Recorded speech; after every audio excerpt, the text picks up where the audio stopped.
Masechet Kiddushin, Daf. Tetvav Amud Bet, on va commencer par Tetvav Amud Aleph au milieu de la page. Et la Mantana de Loyalif Sachir Sachir. La Gemara est toujours en pleine recherche à savoir qui est l'auteur de cette opinion, à savoir qui n'admet pas la Gezerah Shava, n'a pas reçu de son maître cette Gezerah Shava. On a déjà expliqué plusieurs fois que lorsque Moshe Rabbeinu a reçu d'Akadosh Baruch Hu, par tradition, c'est Hachem qui lui a transmis cet enseignement, il lui a dit, regarde, ce mot, il est commun à deux thèmes. Dans ce sujet, figure ce mot. Dans l'autre sujet, figure ce mot. Pourquoi? C'est pour créer un vase communicant, pour faire une analogie et comparer les sujets. Ça s'appelle Gezerah Shava, une analogie basée sur un mot commun. Mais ça, ce n'est pas quelque chose qui s'invente. Il faut l'avoir reçu de son maître, qu'il a reçu de son maître, jusqu'à Moshe Rabbeinu, qu'il a reçu d'Hachem au pied du mont Sinaï. C'est la raison pour laquelle on a une mahloket à propos de Mocher Atzmo et Mecharuhu Beddin. Est-ce que celui qui se vend lui-même, est-ce qu'il peut être acheté par un autre juif avec de l'argent ou pas? C'est-à-dire que la Mishnah nous a enseigné d'emblée que Eved Ivri, Nikna Bekesef, un Eved Ivri peut être acquis avec de l'argent. Mais on avait vu qu'il y avait plusieurs références, mais chaque référence ne suffisait que pour elle-même. Par exemple, on a vu que un Eved Ivri qui s'est vendu à un Goy, le Goy l'a acheté avec de l'argent. C'est écrit clairement, Mikesef Miknato. On a vu également que la Hama Ivriya, elle peut être vendue avec de l'argent. D'où on le sait, c'est parce qu'elle peut aussi se racheter avec de l'argent. Comme il est écrit, Vehefda, Melametch Megaraat Pidionav Yotzet. Elle peut faire Pidion, se racheter avec de l'argent, donc elle a été forcément achetée avec de l'argent. On a appris également qu'un Eved Ivri qui a été vendu à un autre juif parce qu'il a volé et il n'a pas d'argent pour rembourser, Venimkam Bignevato, il sera vendu par le Beddin pour rembourser l'objet volé. Eh bien, Rabotai, cet argent-là, qui est le produit de la vente qui va servir au remboursement, ce n'est pas uniquement pour un Eved Ivri, c'est même pour une Hama Ivriya. Comme il est écrit, Ki macher lecha achicha ha'ivri o ha'ivriya. Si ton frère hébreu ou ta sœur servante hébreu ont été vendus parce qu'ils ont volé, eh bien, il y a toutes sortes de halachot. Entre autres, le marnak. Le marnak, c'est-à-dire que si un jour ils vont sortir en liberté, il va falloir une prime, une indemnité de congé. Ok. Alors, puisque la Torah a comparé Ivri à Ivriya, de la même façon que la Ivriya peut être acquise avec de l'argent, ainsi le Eved Ivri peut être acquis avec de l'argent. Le seul qui nous restait maintenant à essayer de savoir si il est acheté avec de l'argent ou pas, c'est le Mocher Atzmo. Non pas celui qui s'est vendu à un Goy, mais celui qui s'est vendu à un Juif. Alors je répète, on a 4 références, 4 types. On a le Eved Ivri qui est vendu parce qu'il a volé à un Juif. Il est vendu à un Juif. On a la Hama Ivriya qui est vendue parce qu'elle a volé. On a le Eved Ivri qui se vend à un Goy parce qu'il n'a pas d'argent pour survivre. Donc pour la Parnassa, il se vend. Et on a le Eved Ivri qui se vend à un Juif parce qu'il n'a pas d'argent. Non, un Goy. Non, un Goy. Ça, on l'a déjà dit. J'ai commencé par ça. Alors, je répète. Celui qui est vendu à un Juif parce qu'il a volé. Alors, ça peut être Ivri, ça peut être Hama Ivriya. le Eved Ivri qui se vend à un goy parce qu'il n'a pas de quoi manger. Ok? C'est écrit clairement dans la Torah. Maintenant, on a aussi le Eved Ivri qui se vend à un juif parce qu'il n'a pas de quoi manger. Et c'est de lui qu'on parle. Le Mocher Atzmo, celui qui se vend à un juif, alors est-ce qu'il se vend avec de l'argent ou bien avec Hazaka? C'est quoi Hazaka? On retrouve à propos d'un Eved Kenaani, un esclave cananéen, il peut être acheté avec Hazaka. C'est quoi Hazaka? Son maître, son futur maître lui dit, viens me faire, par exemple, un café. Tu vas aller me nouer les lacets de chaussures. Tu vas me faire tel ou tel service. Ça s'appelle Hazaka. Et c'est un acte symbolique qui va déclencher l'acquisition du Eved Kenaani. On aurait pu imaginer que ça marche pareil pour un Eved Ivri. Or non, un Eved Ivri s'acquiert soit Bekesef, soit Bishtar, soit avec de l'argent, soit avec un acte, un contrat. Alors, d'où sait-on que le Eved Ivri, qui se vend pour sa subsistance à un autre juif, il peut être vendu ou acheté avec de l'argent? Eh bien là, on avait deux références possibles. Soit Gezerah Shava, Sachir, Sachir. On retrouve le mot Sachir qui figure à propos de Mocher Atzmo, la Yehudi, et à propos de Mecharuhu Beddin. Un Eved Ivri vendu par le Beddin parce qu'il a volé, on retrouve le mot Sachir. Que veut dire Sachir? Salarié. Ça veut dire que la Torah te dit, considère-le comme un salarié qui a travaillé pour toi, et donc à la fin, quand il va sortir de chez toi, donne-lui une prime, une indemnité, qu'on appelle ma'nak. Également, le sachir, c'est qui? C'est celui qui s'est vendu lui-même. Mocher Atzmo, il s'est vendu à un autre juif. La Torah dit, considère-le comme un salarié. Ne l'oppresse pas. N'exerce pas sur lui trop de pression. Ne le rabaisse pas. C'est pas parce que c'est ton esclave que tu dois maintenant le considérer comme quelqu'un qui n'est pas un juif. Non, tu dois le considérer comme ton frère. Et c'est juste un sahir, comme si c'était un salarié. Voilà comment la Torah nous demande de considérer le Eved Ivri qui est Mocher Atzmo. Donc le mot sahir figure dans les deux thèmes. Ça permet un vase communicant. Et on dit, de la même façon que celui qui a été vendu par le Beddin, eh bien, il est vendu avec du kesef, comme la Hama Ivriya, puisqu'on l'a comparé à la servante.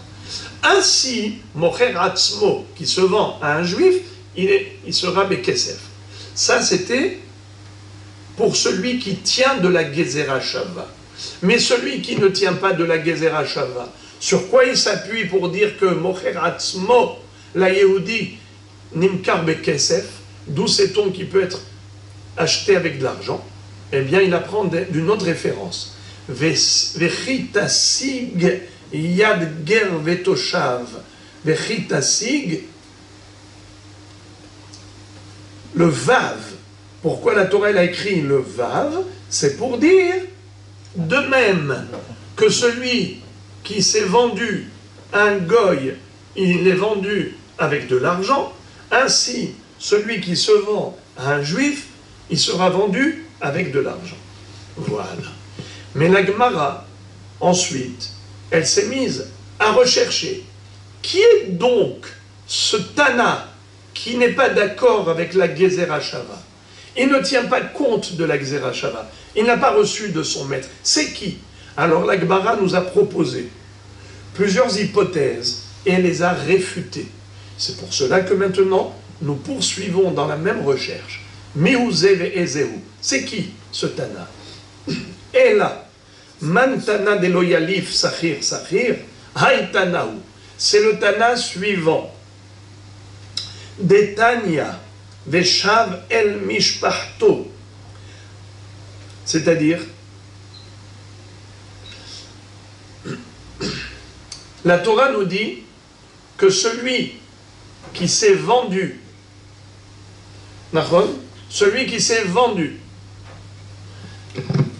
À Eved Ivri, qui s'est vendu, alors il est écrit qu'au Yovel, il rentrera chez qui? Chez lui. Non, il rejoindra sa famille. Eh bien, regardez ce que nous dit la Baraïta. Veshav el mishpahto, amar Rabbi Eliezer ben Yaakov, bameh akatuv medaber. Rabbi Eliezer ben Yaakov pose la question et il dit, de qui s'agit-il? De qui s'agit-il? Ibimocher atzmo, arek varamur. Ce n'est pas possible qu'il s'agisse d'un juif qui s'est vendu à un juif, car cela, c'est déjà écrit. Où est-ce que c'est déjà écrit? Rashi nous dit, où est-ce que c'est écrit? Rashi dit que dans le même verset, d'ailleurs, il vaut mieux que regardez le pasouk, un petit het. Veyatsa me'imach, hu ubanav imo, veshav el mishpachto, ve'el ahuzat avotav yashuv. Qu'est-ce que ça veut dire? Dans ce pasouk, il est écrit, il sortira de chez toi, lui et ses enfants, il rejoindra sa famille, ve'el ahuzat avotav yashuv. Ça, c'est quel pasouk? Ouais. Et maintenant, regardez le pasouk qui est juste avant. Oui.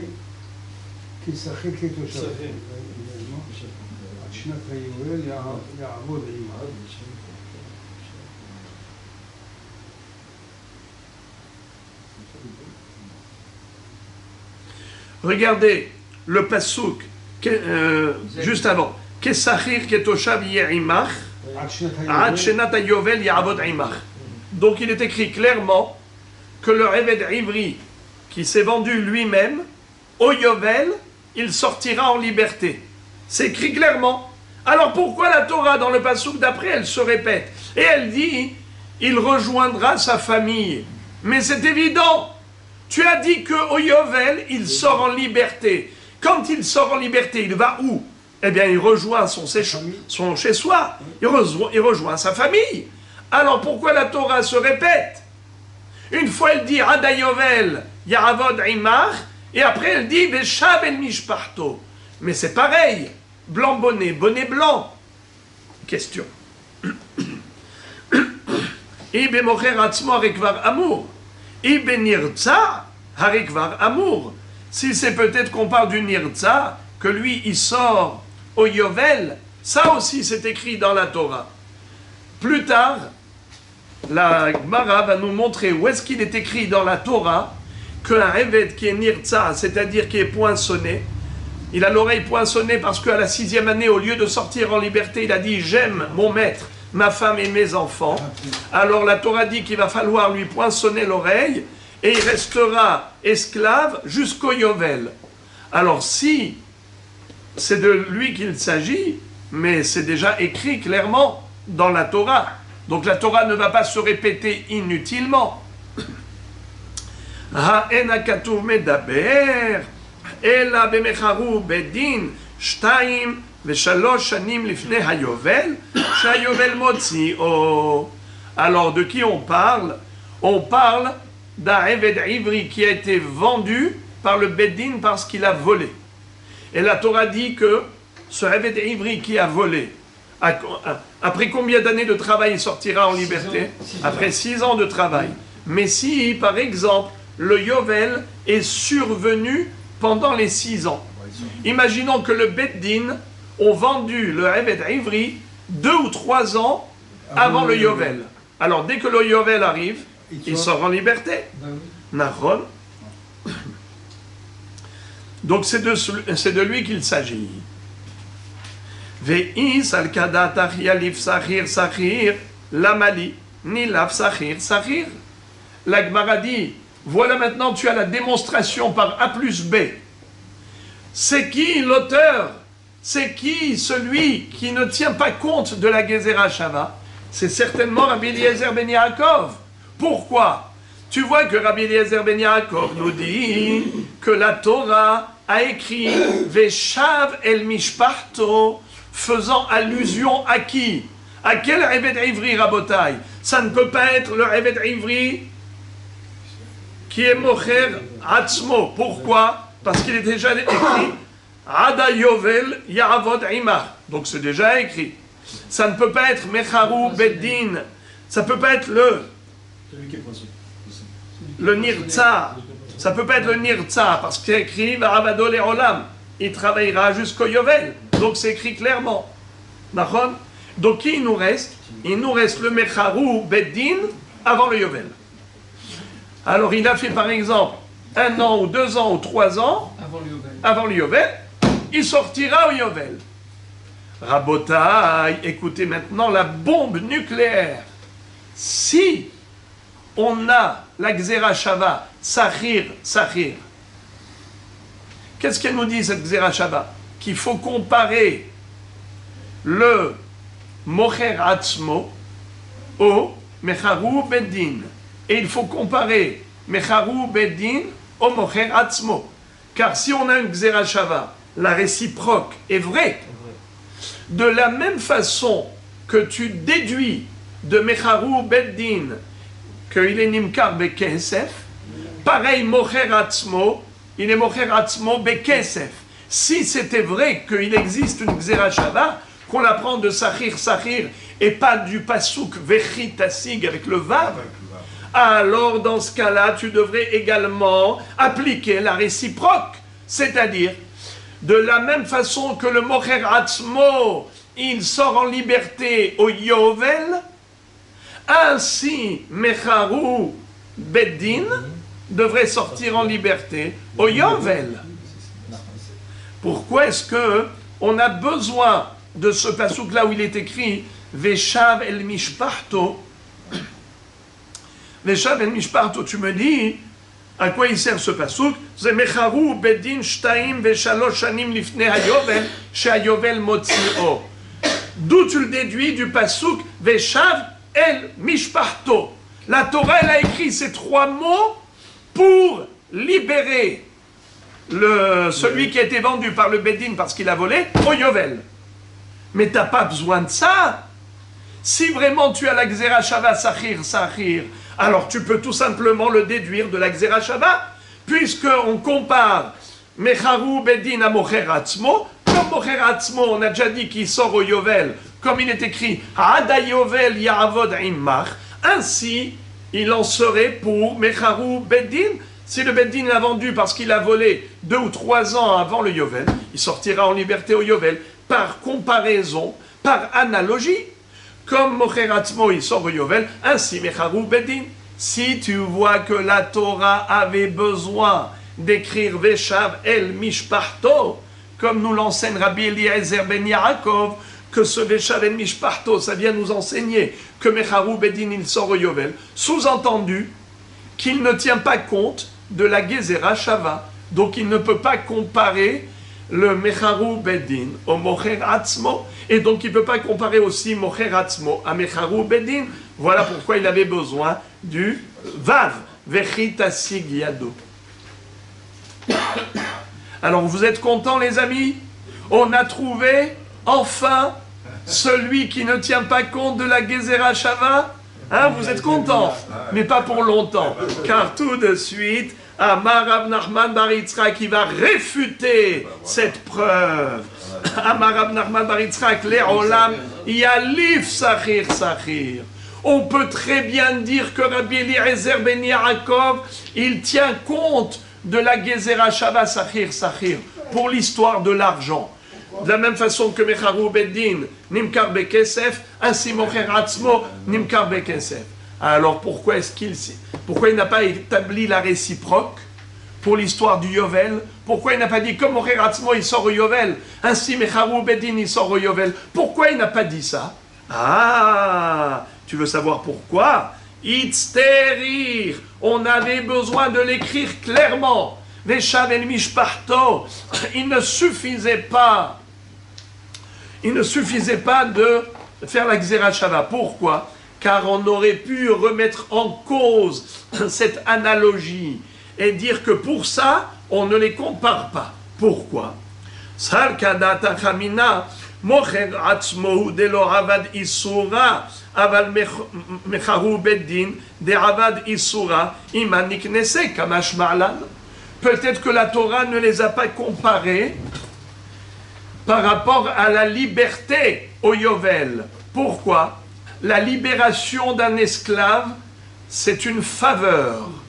Qui est-ce qui mérite la faveur? C'est celui qui n'est pas fautif. Mais celui qui est fautif ne mérite pas la faveur. C'est-à-dire, celui qui est mocher atzmo, il s'est vendu.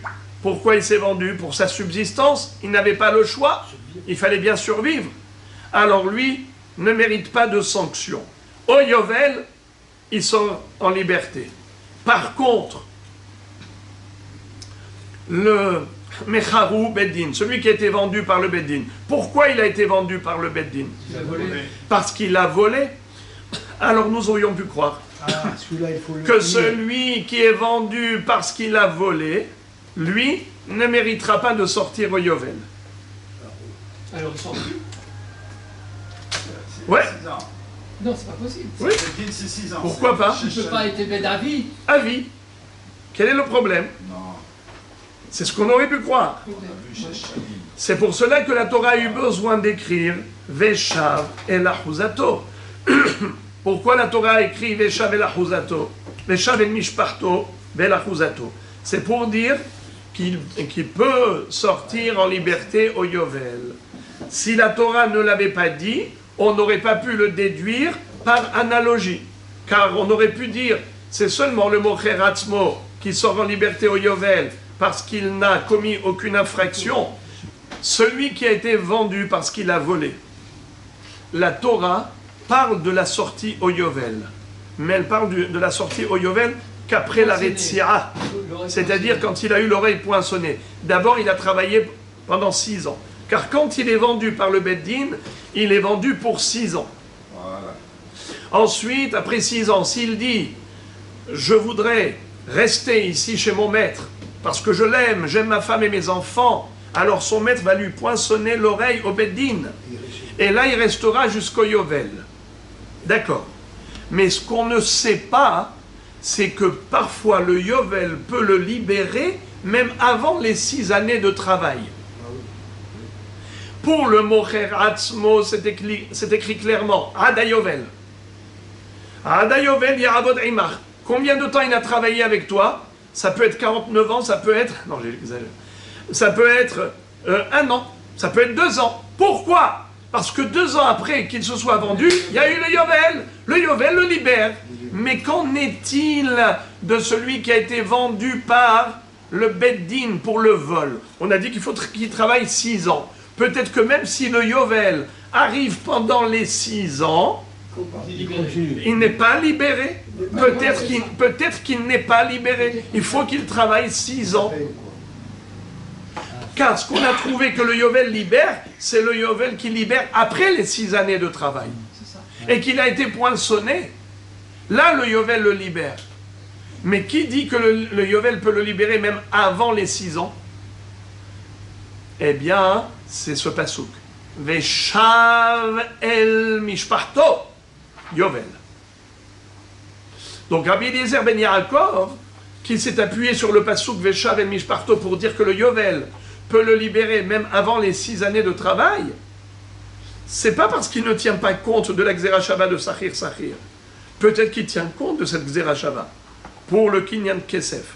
Mocher Atzmo comme Achou Beddin. Mais pourquoi il n'a pas également appliqué la réciproque? Parce qu'il dit la réciproque n'est pas vraie. Je ne peux pas comparer Mecharu Beddin à cause du vol à celui qui est Mocher Atzmo qui est innocent. L'innocent, il sort au Yovel, même après 2 ans ou 3 ans de travail, il sort au Yovel, parce qu'il est innocent. Alors on lui fait une fleur, une faveur. Mais Mecharu Beddin, celui qui a volé, peut-être qu'il ne peut pas sortir avant 6 années de travail. Le Yovel ne peut pas le libérer avant 6 ans. C'est pour cela que la Torah elle a dû écrire un pasouk supplémentaire, pour dire que le Yovel le libère à lui également, même avant 6 ans révolus. Voilà. Donc on est toujours à la recherche de du Tana qui ne tient pas compte de la Gezerah Shabbat. Mais avant d'aller le trouver, la Gemara ouvre une parenthèse. Elle dit, dans ce que tu viens de m'enseigner, tu as dit quelque chose. Tu as dit que le Eved Ivri qui a l'oreille poinçonnée, après 6 ans de travail, tu as dit qu'il sort en liberté grâce au Yovel. Où est-ce que c'est écrit ça? Amar mort. Ibenirza arikvar amour. Maïhi. Où est-ce que tu retrouves dans la Torah qu'en effet, le Eved Ivri peut sortir en liberté? Où est-ce que c'est écrit? Detania veshavtem ishel achuzato veishel mishparto tashuvu. La Torah nous dit que au Yovel, vous reviendrez chacun dans Parashat Behar, où on parle du Yovel. Je vous lis le pasuk entier. Vekidashtem et shenat hamishim shana. Vous allez sanctifier la 50e année. Ukratem deror ba'aretz lechol yoshveha. Vous allez proclamer la liberté pour tous les esclaves. Pendant le Yovel, ils sortiront en liberté. Yovel hiti elachem veshavtem ishel achuzato veishel mishparto tashuv. Alors la Braïta pose la question. Elle dit, Vamea katuv medaber, I bemocher atzmo harikvar amour. Le Yovel vient libérer un esclave hébreu qui s'est vendu lui-même, mais ça on l'a déjà appris. Qui est-ce qui s'en souvient, les amis? Interrogation orale. C'est quoi la question? D'où apprend-on, où est-ce que c'est écrit dans la Torah, que Mocher Atzmo, il sort en liberté au Yovel? On vient de le dire tout à l'heure. Ad hayovel yavod imach. Clairement. Vous voulez voir où est-ce que c'est écrit? Juste avant le petit het. Kesachir ketosha ve'yimach. Ad shenat hayovel yavod imach. Clair, net et précis. Donc, c'est ce que nous dit la Braïta. Ibo mocher atzmo harikvar amour. Ibe mecharu beddin harikvar amour.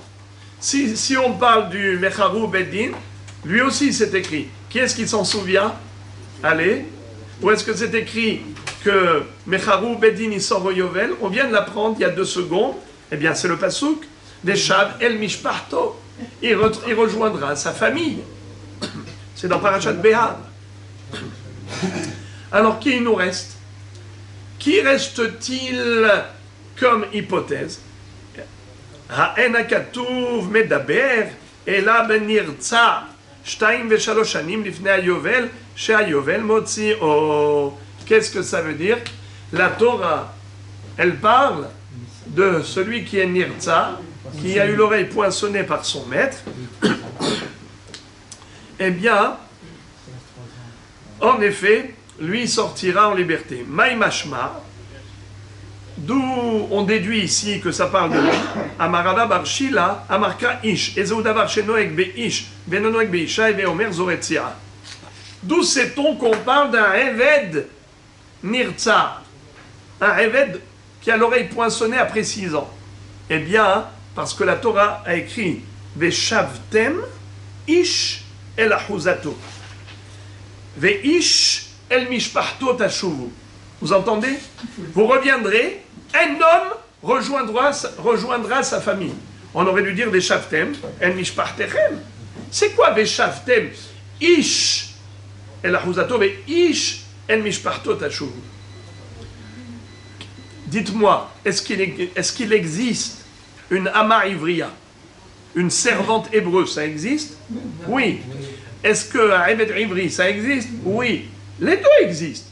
Alors pourquoi la Torah a dit que au Yovel, Veshavtem Ish El Achuzato? S'il n'y a pas de différence entre Ish et Isha, pourquoi on a dit Ish? C'est pour faire allusion au Eved Ivri, qui lui est Nirtza, mais la Ama Ivriya n'est pas Nirtzaat. La Ama Ivriya ne peut pas rester après 6 ans de travail chez son maître en disant « Oh, j'aime bien mon maître, j'aime bien... Non, non, non, ça ne marche pas comme ça. Tu sors en liberté la 6e année. La 7e année, dehors. Qui est-ce qui peut dire je veux rester là? C'est que l'homme, pas la femme. L'esclave hébreu, mais pas la servante hébreu. Et c'est ce qui fait la différence entre les deux. Qu'est-ce qui fait la différence entre l'homme et la femme serviteur? C'est le poinçonnage, qui est réalisable et applicable à l'homme, pas à la femme. C'est pour ça que la Torah dit « Veshatem ish el achuzato ». Et de là, on déduit qu'on parle du Eved Nirtza, puisqu'on a parlé du ish. C'est qui celui qui est ish, qui est serviteur en tant que ish, et pas servante en tant que isha. Pourtant, il existe une servante isha. Eh bien, après la retzia, après le poinçonnage, il n'y a que le ish qui existe. La isha n'existe pas, car on ne poinçonne pas l'oreille de la femme. Donc on a compris qu'on parle ici de Eved Nirtza. Et même lui, il sort en liberté. Après quelques années, il a eu l'oreille poinçonnée. Imaginons que 2 ou 3 ans après, c'est le Yovel. Il sort en liberté. Lui qui voulait rester avec son maître. Ouais, jusqu'au Yovel. Ok, Veitz. Très bien. Maintenant, la Gemara va nous dire Veitz terich le mirtav mecharu beddin, Veitz terich le mirtav nirtza. Pourquoi avait-on besoin d'écrire 2 fois dans la Torah la sortie du Yovel, Mecharu Beddin et Nirtza. Vous vous rappelez Rabotai? On a dit, il y a Yovel et Yovel. Je vous écoute les amis. Par rapport à Mecharu Beddin, quelle est la différence entre Mecharu Beddin et Nirtza? Quelle est la différence? Quelle est la différence?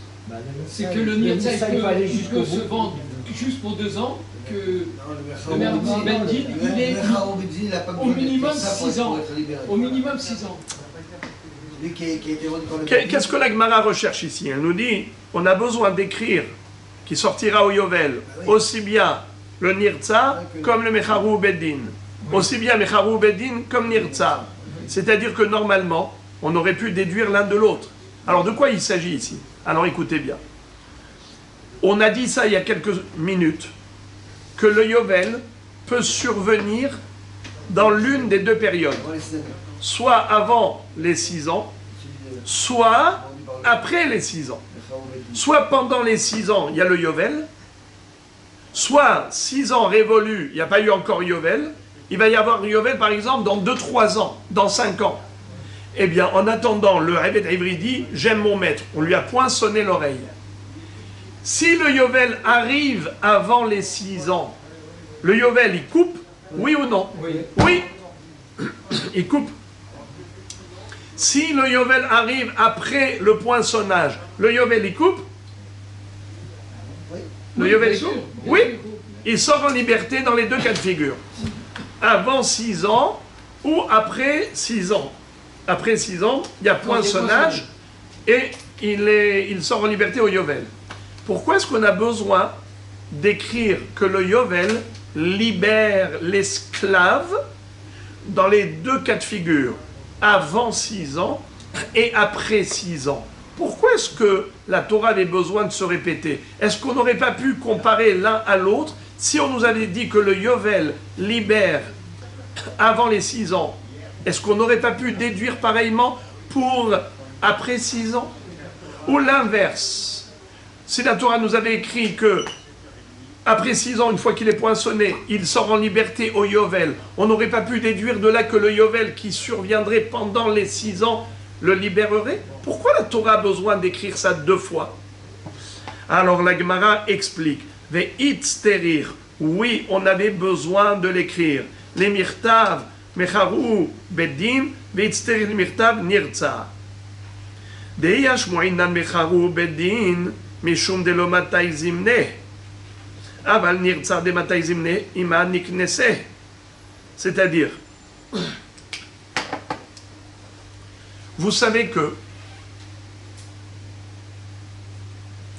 rester chez son maître en disant « J'aime mon maître, je veux rester esclave, j'aime ma femme et mes enfants, je veux rester esclave ».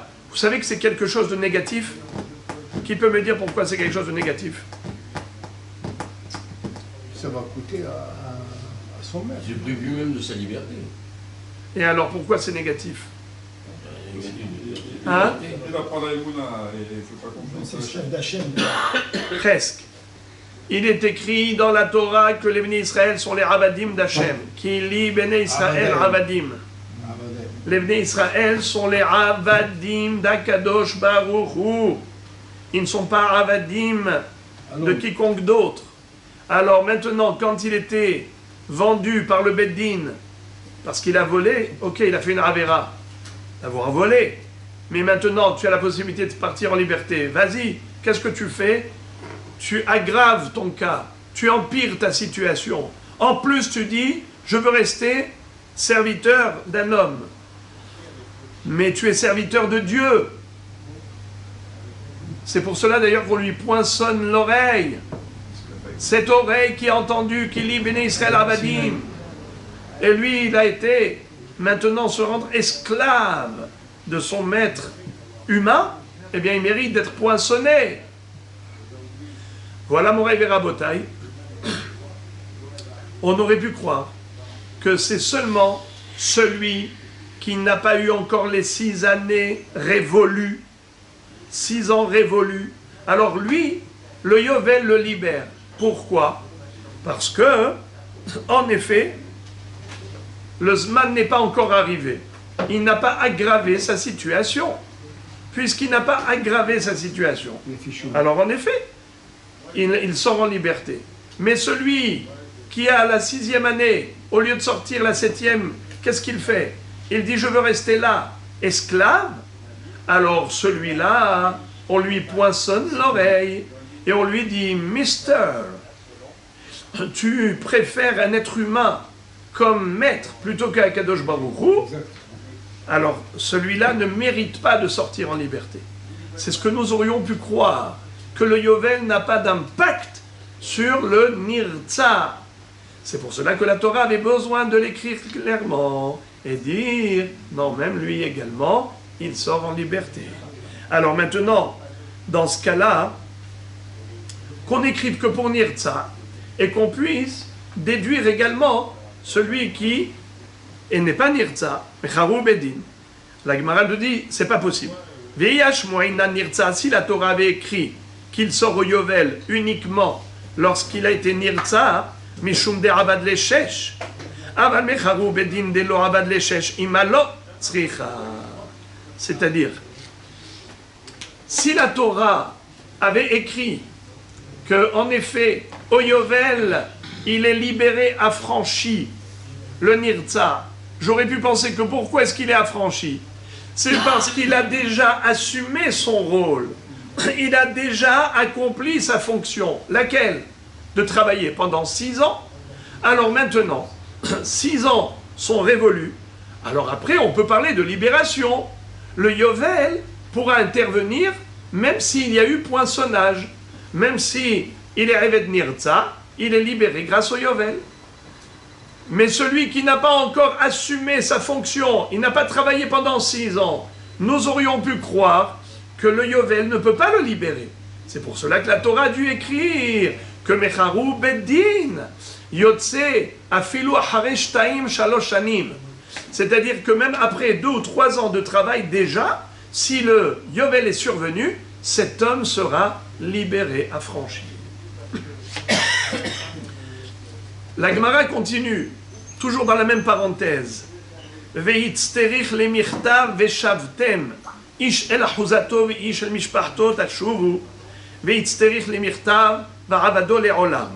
Dei katav rahamana le'olam, hava amina le'olam mamash. Katav rahamana veshavtem. Dei katav rahamana veshavtem, hava amina hanemile, אחד לא עבד 6, אבל אחד עבד 6, לא יהיה סופו חמור מתחילתו, מתחילתו 6, עד סופו נמי 6, כמשמע לן לעולם, לעולמו של יובל. À propos du Nirtza, il est écrit, donc maintenant, qu'il reste serviteur jusqu'au Yovel, et au Yovel il rentre chez lui. Alors la question est de savoir pourquoi la Torah, elle s'est exprimée 2 fois à ce propos. Une fois dans Parashat Mishpatim et une fois dans Parashat Behar. La Gemara nous dit Veitzterech limirtav eshavtem, veitzterich limirtav leolam. La question se pose. Nous avons deux psukim qui nous enseignent exactement la même chose.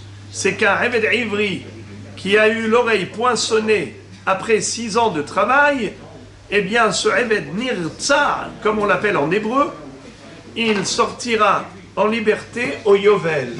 Question, pourquoi a-t-on besoin de le dire 2 fois qu'il sort au Yovel? Une fois tu dis Veshavtem ish el achuzato vel mishpachto tashuvu, et on a dit que ça part du Eved Nirtza, et une fois il est écrit Varavado le'olam dans Parashat Mishpatim. Pourquoi dans Parashat Behar et dans Parashat Mishpatim nous parler 2 fois de l'histoire de la libération au Yovel pour le Eved Nirtza? La réponse, nous dit la Gemara, Itzterir, on avait besoin des 2. Itzterir le mirtav veshavtem, v'itzterir le mirtav le'olam. De'i katabrahamana le'olam, si on n'avait que le pasouk dans Parashat Mishpatim, où il est écrit Va'avado le'olam, alors nous aurions pu croire Hava amina le'olam mamash. J'aurais pu croire que le mot le'olam, ça veut dire qu'il va travailler ad vitam aeternam. Jusqu'à la fin de ses jours. C'est pour cela qu'on te dit Olam, c'est Olamo chez Yovel. Le Yovel s'appelle Olam. Eh bien, c'est pour cela que la Torah a écrit Veshavtem Michel Achuzato. Grâce au Pasuk, dans Parashat Behar, où il est écrit qu'au Yovel, on reviendra chez sa famille, de qui on parle? On a dit du Nirtza. Donc ça permet de comprendre que le mot les Olam, ça ne veut pas dire Olam Mamash, et là, Olamo Shel Yovel. Veikat Abrahamana Veshavtem, et si on n'avait que le Pasuk dans Parashat Behar, vous retournerez chez votre famille, Veshavtem Ish El Achuzato Veish El Mishpachto Tashuvu, alors, Hava Amin, j'aurais pu dire, Hanemile Chadelo Avatshesh. J'aurais pu croire que c'est seulement au cas où il n'a pas encore servi pendant 6 ans. Mais s'il a déjà travaillé 6 ans et il a eu l'oreille poinçonnée, Loye Hamur Sofo Mithilato, Mathilato Shesh, Atsofo Nami Shesh. Nous aurions pu croire que dans ce cas-là, le Yovel ne peut pas le libérer s'il n'a pas travaillé au moins 6 ans. Il faut compléter 6 ans. Car à la fin, il ne sera pas différent du début. Si au début il travaille pour 6 ans, eh bien à la fin aussi, Kamashmalan le'olam, olamo shel Yovel, c'est pour ça qu'on vient te dire que non, même si le Yovel est survenu pendant les 6 années de travail, il sortira en liberté. Donc Rabotai, la Gemara ferme la parenthèse et on revient à notre question initiale. C'était quoi la question de base? Bravo! Qui est le Tana qui ne tient pas compte de la Gzera Shava Sachir Sachir? La Mantana de Loyalif Sachir Sachir Rabbi Detania Ve'im Loiga El Be'ele. Et si il ne sera pas délivré par cela, qu'est-ce que ça veut dire? La Torah nous dit Ve'im loigael be'ele ve'yatsa bishnat hayovel hu banav imo. Et si il ne sera pas libéré par cela, alors il sortira en liberté au Yovel. De qui parle-t-on? Du poinçonné? Non. Non, le poinçonné, non. Le poinçonné, Le poinçonné, on a déjà dit. Là, on parle de qui? Hein? Non, on parle de celui qui est Mocher Atzmo le Goy, celui qui s'est vendu à un Goy pour sa subsistance. Alors on parle évidemment d'un Goy qui est en Israël et qui se trouve sous souveraineté israélienne et qu'on peut lui imposer la halacha, c'est-à-dire lui dire, monsieur, tu achètes un juif comme esclave, que tu le saches, que au Yovel, il sortira coûte que coûte en liberté. Et donc tu l'achètes pour le nombre d'années de travail. Fais ton calcul. Alors il est écrit comme ça. Un juif vendu à un goy, qui s'est vendu lui-même au goy pour sa subsistance, c'est une mitzvah pour son oncle ou son cousin de le délivrer. Au dodo, au ben dodo, igalenu. Maintenant, veimlo igael be'ele, et si tonton ou cousin ne l'ont pas libéré, il sortira tout de même en liberté en quelle année? Yovel. Alors maintenant, regardez ce qui est écrit dans la Braïta. Rabbi Omer, be'ele hu nig'al ve'eno nig'al be'shesh. C'est-à-dire, be'ele hu nig'al. Ve'im lo igael be'ele. La Torah fait allusion au fait que seul tonton peut le délivrer avant le Zman. Le cousin peut le délivrer avant le Zman.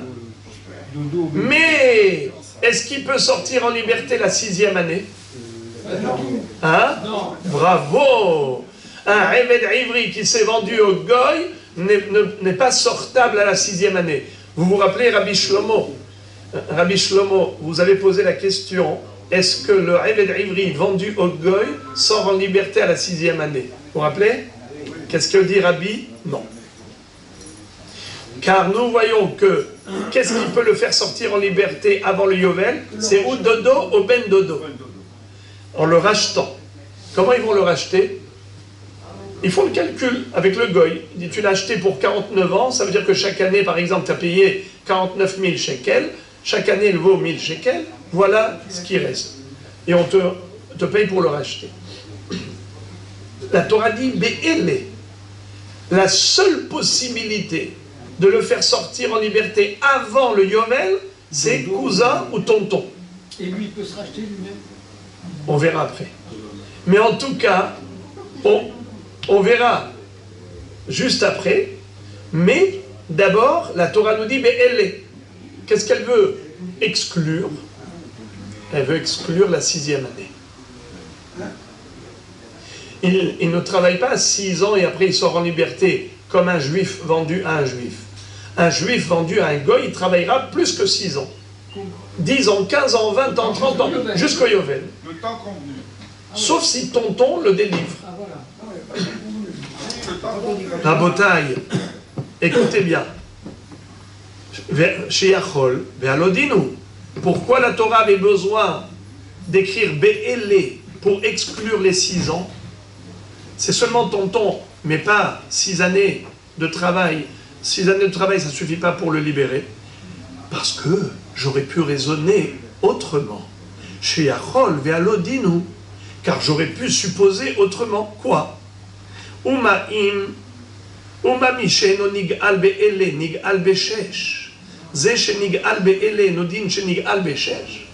Si déjà un Eved Ivri vendu à un juif ne peut pas être libéré par tonton, est-ce que tonton peut venir voir le patron, le propriétaire de l'esclave juif, et lui dire, écoute, tu l'as acheté tant, tiens de l'argent et libère-le? Il peut lui imposer cela? Non. On peut imposer au goy, mais on ne peut pas imposer à un juif qui a acheté. Nachon. Alors, on aurait pu faire un kalvachomer. Uma mi she'eno nig'al be'ele, nig'al be'shesh. Si déjà celui qui ne peut pas être délivré par ele, c'est qui ele? Tonton et cousin. Il est nig'al be'shesh, il peut être libéré à la 6e année, après 6 ans révolus. Ze shenig'al be'ele, et nodin shenig'al be'shesh. Celui qui a été vendu au goy, qui peut être libéré par ele, à plus forte raison, qui peut être racheté Béchesh, qui peut être libéré Béchesh. Donc nous aurions pu croire que même celui qui est esclave du goy, il sortirait en liberté à la 6e année. Talmud lomar be'ele, be'ele onig'al, venonig'al Béchesh. C'est la raison pour laquelle la Torah dit non. Il n'y a que 2 moyens de libération. Soit tonton et cousin, soit le Yovel. Mais les 6 ans de travail n'ont pas d'impact. Et maintenant, écoutez, Rabotaï, la bombe atomique. Et là, vous allez vous réjouir. Ve'i salkadatar yalif sachir sachir. Amaika amar umamisheno nig'al be'ele nilav sachir sachir.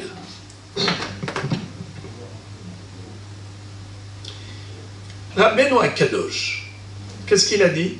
Il a dit que tonton et cousin ne peuvent pas libérer un esclave hébreu vendu à un juif. Ils ne peuvent pas imposer aux propriétaires juifs la libération de leur cousin ou de leur neveu.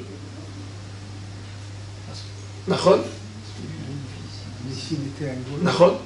Il a dit ça ou pas, Rabbi? Il a dit Ribono shel olam.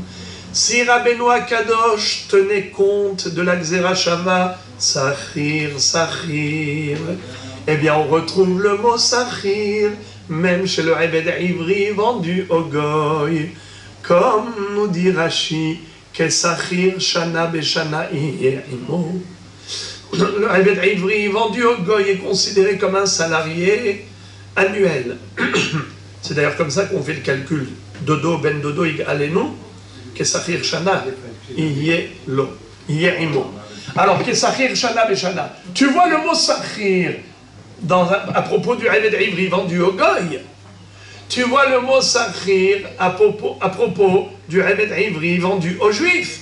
Alors, si Rabbeinu Akadosh tenait compte de la Gzera Shava, il aurait dû par analogie comparer Eved Ivri qui est vendu à un juif au Eved Ivri qui est vendu au Goy. Et de la même façon qu'un Eved Ivri vendu au Goy, il peut être racheté par qui? Par tonton ou cousin, au dodo, au ben dodo alenu.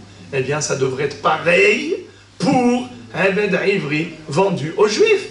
Pourquoi tu dis qu'un Eved Ivri vendu aux juifs, tonton et cousin ne peuvent pas le libérer? Ils ne peuvent pas le délivrer. Si on a la Gzera Shava de Sachir, on devrait les comparer. Et la Vadaï, qui ne sont pas comparables, parce qu'il ne tient pas de la Gzera Shava. Sachir. Voilà pourquoi il avait besoin du Ve'im, Tassigiado, le Vav, vous vous rappelez? Pour dire que les Ivri Nikna Bekesef, parce qu'il ne pouvait pas les comparer par Sachir, pour Dodo ben Dodo. C'est beau ou pas? Rabotaï, vous êtes heureux? On a enfin trouvé? Eh bien, on n'a pas encore trouvé. Je compatis avec vous.